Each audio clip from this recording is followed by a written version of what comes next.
let's try this one more again. Hi, welcome to Way to Sun. My name is Michelle. We made a mess in here and I didn't even do anything yet. Anyway, this is a health update. I'm gonna try to kind of keep it short and sweet. The other two videos have been rather lengthy and we have so much more to do today. In the very first video I did, which is a Dollar Tree haul, I commented that I was doing 3 videos in this outfit. It's going to be more like 4 or even 5. So, sorry about that. It's just what it is at this point. We have a lot to do today. Wardrobe change is not one of them. So, y'all know I love you. I'm clean and fresh and that's all that matters, right? Alright, so in today's video I am doing the health update that I promised I was going to do in the pantry organization video that we just did. So quick recap, and I'm gonna go way back to the beginning of this, way back 25 years ago back. I was pregnant with our son Michael. I noticed a little bump on the side of my head. I asked the doctor, he goes, oh, it's just a cyst, nothing to worry about. It grew at first very, very slowly. It wasn't a big deal. It wasn't sore. It was just a little bump. About, oh gosh, I honestly can't even remember when it started becoming a real problem. Michael, I think, was about 7 years old, so it would have been about 16 years ago. No, 19 years ago is when it started getting stupid large, as I call it, and very tender to the touch. And then 6 years ago, it actually burst, and it was disgusting. I'm not going to get too gory, but let's just say it was extremely gross. And then it took 2 years after that to actually get a surgery performed on it, which was 5 years ago. And that is on Richard's video. I will try to, Richard's channel, I will link the video down below. It was removed and I thought had healed okay. 2 years into after that, so 3 years ago, it started becoming a pretty big problem again. Enough of a problem that I was taking pain medicine on a pretty constant basis. By constant, I mean, hold on just a moment, please. Yeah, I have learned that running water in front of, or anywhere near my camera is a bad idea because it's like literally all my camera hears. So anyway, and by taking pain medication a lot, I mean 3 to 4 times a day I was taking ibuprofen or Tylenol or a combination of both, and barely keeping it subsided. So then this past July, I found out that I actually have insurance. Have had it for 2 years, just never received anything in the mail or even an email saying, hey, by the way, you have insurance. Thank God they weren't charging me for it. Well, if they did charge me, I would have known sooner because I monitor our bank account like a crazy lady. So anyway, started seeing a general practitioner found out in July. August had my appointment with my general practitioner, who instantly got me into the general surgeon who originally performed the surgery 5 years ago on it. I liked him. I liked that he knew the history of it, and I just thought it would be better to go back to him. So then, hold on, I'm going to try to get the dates right here. August 23rd it's called surgery, but it was a local anesthetic around just the area, numbed the whole area. Went in, removed the cyst that was there. It was not a hollow cyst. It was like a hardened scab, for lack of a better term, underneath the skin, and it was extremely infected. Had started antibiotics 2 weeks before the surgery, was on antibiotics for another week following the surgery. It wasn't healing, and it stayed infected. And get into, I want to say September, I think it was September 14th or 15th, somewhere around mid-September. Did another procedure on it. He numbed the area, went in. No, it was actually later than that because, no, it was around mid-September. He, bless his heart, at this point, my whole scalp was so tender on this side. And in the process of him working on it, it became, even with the numbing stuff, like I literally felt like my skull was bruised. And every time he touched me, bless Richard's heart, I don't know how he had I don't know how I didn't break his fingers. And I'm not one to like moan and groan in pain. I don't do that. I tend to suffer. Yeah. It's kind of true, but not really. Anyway, I tend to suffer in silence. And for me to be laying there with tears streaming down my face and trying to endure this pain, I don't remember how long it was. It wasn't like an hour or anything. It was, what, 10, 15 minutes, honey? Yeah, best. But it felt like a freaking hour. It was awful. And so he said, all right, I'm done. He's like, I'm done torturing you, basically. Another round, 2 rounds actually, of more antibiotics. It still didn't heal. It was still infected. So now he says, all right, we're actually going to do surgery. So October 30th, I went in and had actual surgery into the hospital. They knocked me, put me completely under. I wasn't even under for a total of maybe 30 minutes. And I am probably stretching that a little bit.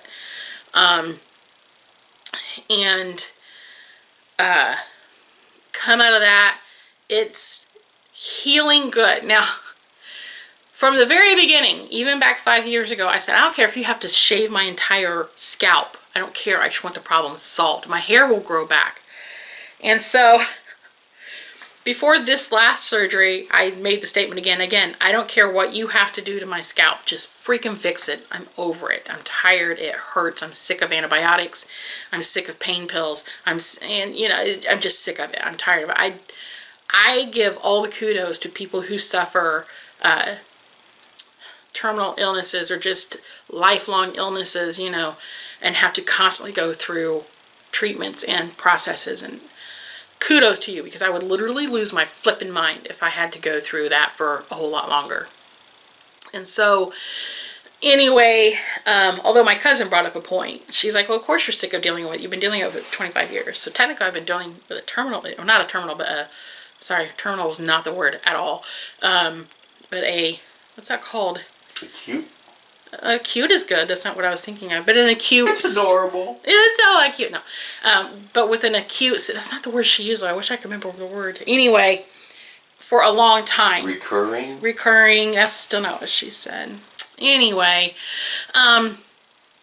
So, have the surgery.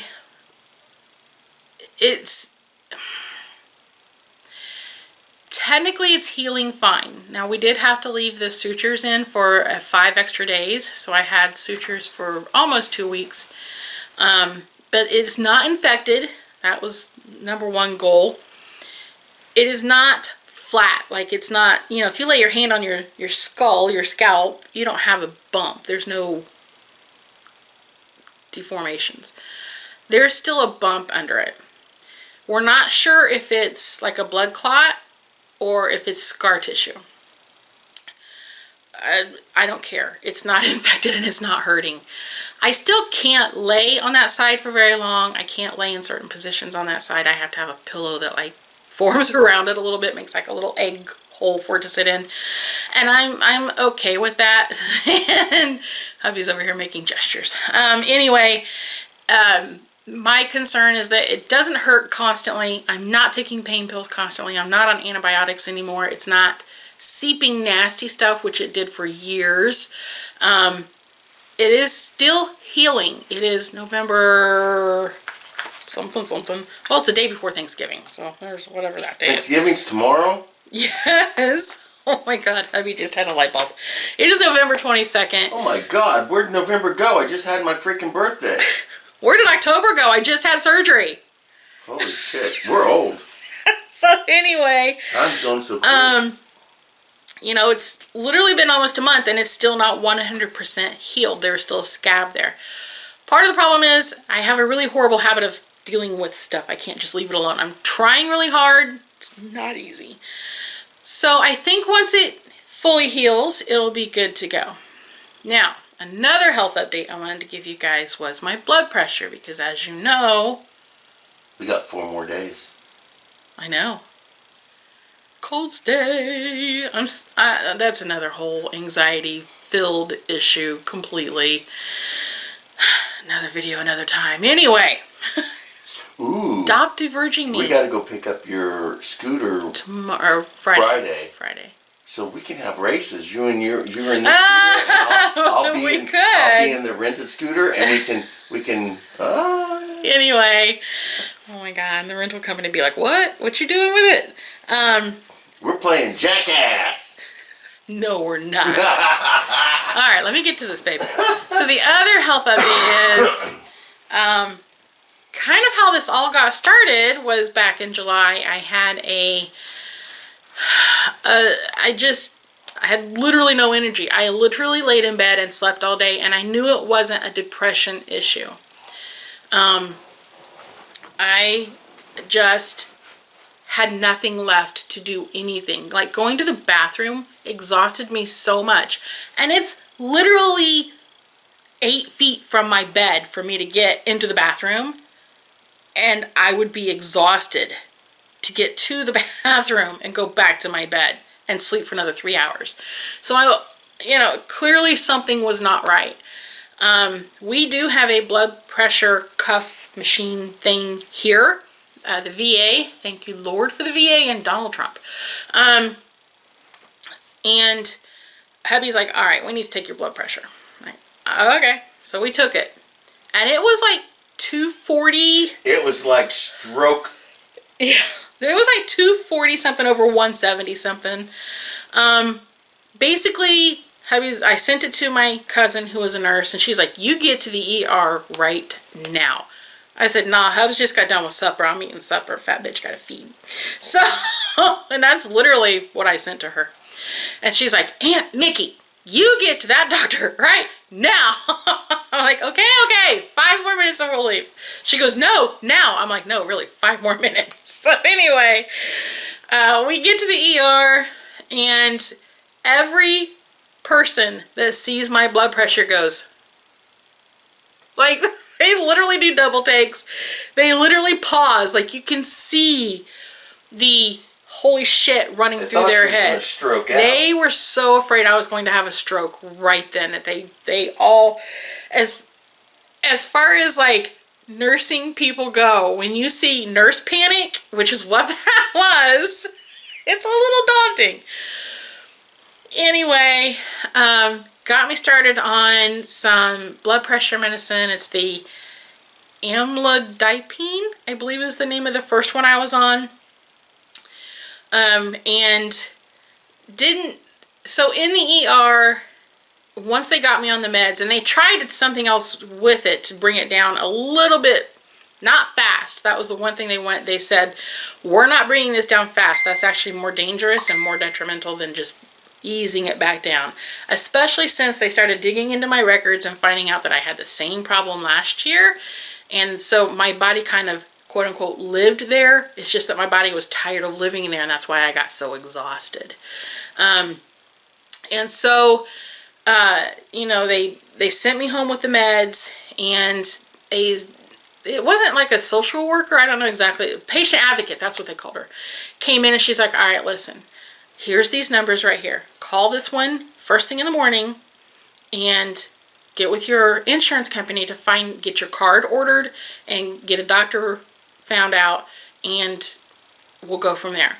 Well, that was on a Saturday. Sunday morning, that advocate called me and said, hey, by the way, I've got you set up with this and this and this. And she already had me rolling. It was amazing. And that's what started all of this. Okay, I tell you all of that to say my blood pressure has now stayed semi-maintained. It did elevate a little bit last week. But we were being bad boys and girls, and we had eaten out several times, which is high in salt. Really not bad for us, or not good for us. I took a picture of it because I was so proud of it, and sent it to my cousin, who was also very proud of it. Hold on. Let me get to it. I should have had it ready. I'm sorry. You guys know I'm never prepared for this stuff. Mainly because I wing it like I do a lot of my life. And then I'm like, dang it, I should have picked that up. Well, and did I delete it? Oh my gosh, you've got to be flipping kidding me. I think I deleted it. Hold on. I sent it in a message, so hold on. It was like 102/74, something crazy low like that. Like, to me, that seems crazy low. And the only reason we took it again, I'll try to pop a picture of it up. I'll find it in the messages and pop a picture of it. And I'm sorry with the nose itching again. The only reason we took it again is because I was having weird bouts of dizziness. And I'm like, why? This is stupid. This medicine's supposed to be helping me, and instead I'm feeling loopy. Like, I could lay down and feel fine, but if I sat up, I started getting dizzy and woozy and just wanted to lay back and fall asleep. So we took it again because I wanted to make sure it hadn't spiked for some reason. And it was, for me, you know, what I would call a normal blood pressure. And so I sent it to the nurse, the same one that yelled at me to go to the doctor. And she's like, oh my gosh, Aunt Mickey, that's amazing. Thank you so much for sending that to me. I'm so excited for you. So, you know, I'm like, okay, but now this is happening. She goes, okay, well, and Richard said the same thing. I have to give him kudos too. He said the same thing. He goes, your body's not used to that, so it might take a minute to adjust. So then, you know, a couple of days goes by, and yeah, I'm back to normal for me. So anyway, that is the health update. We are not perfect on our diet scale. Although I do want to add one more caveat. I'm kind of going to throw my husband under a bus here, because he just had a doctor's appointment this past week, and he found out that his A1C is actually diabetic level. He is 6.1. My A1C is 5.7. I'm pre-diabetic, but I'm not diabetic. I'm just saying. And before everybody freaks out and says, oh my God, don't panic. It's okay. It's 6.1, not 7, not 8. He just found that little 6.1. We're adjusting the diet again and trying to back off of some things, mainly carbs. Carbs are our enemy. We both love carbs. And seeing if we can fix it with diet. And then in 9 months, he has to go get rechecked. So don't panic. It's under control. I'm not panicking. I don't give a shit. Yeah, he doesn't care. I'm worried about it. I don't want him to be diabetic. That is such a major health problem. So anyway, there's that. And I think that's all I was going to talk about in this one. I've rambled long enough. You guys are probably bored out your flipping minds, and I'm so sorry. Thank you guys so much for watching. Please don't forget to like, comment, and subscribe. Big hugs. Much love. Bye.